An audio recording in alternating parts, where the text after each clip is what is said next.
Okay, here goes the analysis. So this is lesson 5. This is video 2. So this is the analysis of a dual case. This is the type of CD we've got here, the one in the standard plastic case, which will come to the specific plastic next lesson.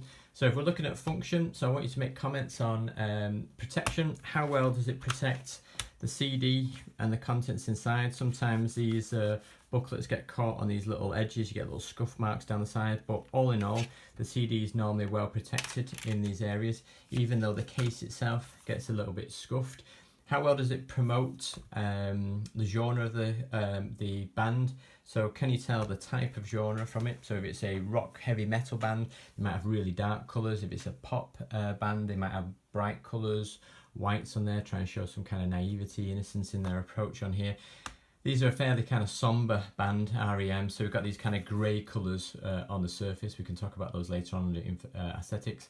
Information, does it tell me who the band is? Does it tell me what the album's called? So these are quite clear on there. Sometimes they don't have them on there. Does it tell me what songs are on there? On the back, they're clearly displayed on there. So in your opinion, how well does it fulfill those? Then you've got package of transportation. Well, it's in it's a cuboid shape, so they fit next to each other, they stack, so they don't move around, so it aids in that process. And you don't really have to do preserve because it's not a food substance on there. So that's function. Moving on, you will then move on to aesthetics. So try and break this down. So colours used, we've got greys on the surface here. So what does, you can look at the colour association link on there. What does that associate with? Is it kind of a sombre, dull kind of feeling that they're trying to portray? We've got yellow down the side here. On the inside we've got yellow and black, two most contrasting colours together. What does yellow mean? Why do you think they may have used it? Is it like a warning sign? Is it something to do with cowardness? Is it something to do with sunshine? So what is, in your opinion, you might know the band, you might know the music, so what's your opinion as to why they may have used those colours on there? So try and give an assumption or a reason for that. You've then got layout on here, so you can talk about the position of everything. So we've got this symmetrical approach to the design here. So you've got the title here, the name of the band in the middle over here is symmetrical in its approach, whereas the other one is justified to the left hand side. It's not centrally justified on here. And this kind of leads you in a little bit. You can then talk about the imagery that's on there. So I did a little bit of digging as to what this is on the front cover on the internet. So apparently it's something to do with a motel. It was like a star that sits above a motel somewhere, I think it's Miami or Florida somewhere, where they recorded most of their albums on there. This is no longer, this star thing is no longer there. It was brought down in a hurricane, but there's some kind of association with their backstory where they film most of their albums, so this was maybe an acknowledgement to that. So other albums will have other meanings as to why they've got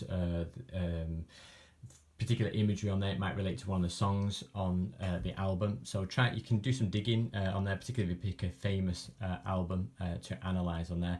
Font styles, so we're looking for, remember you got serif and sans serif fonts. This one's carrying a sans serif font, so it's a modern approach to, it's a modern band, or it was a modern band I suppose a few years ago, but it's a modern appearance on there, so free from any additional decoration on there, so they want to portray that they're a modern band.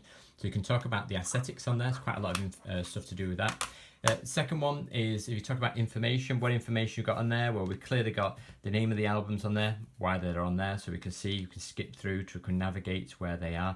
We've got the barcode on there, why is that on there? We've got the Warner Brothers logo on there, why is that on there? We've got the compact disc logo on there. Again, we've also got things, details about the producers, the people involved in the production of it. Why do we put that information on there? We've also got the name of the band. That's why is that on there? And we've got the name of the album on the inside on here.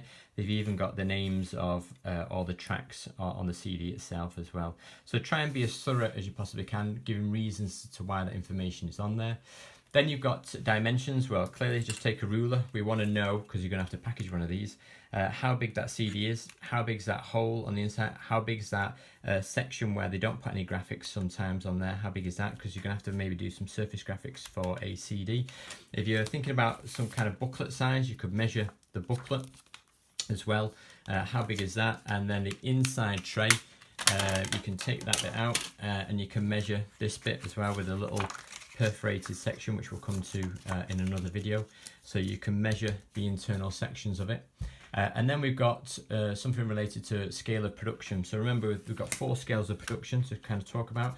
One of them is one-off. Well, this is not a one-off. One of them is batch. So batch is anything between 2 and several thousands potentially. So more than likely, the booklet is batch produced. They'll anticipate how many they're going to sell, and then they'll print those. If it's a really popular seller, they'll print another batch.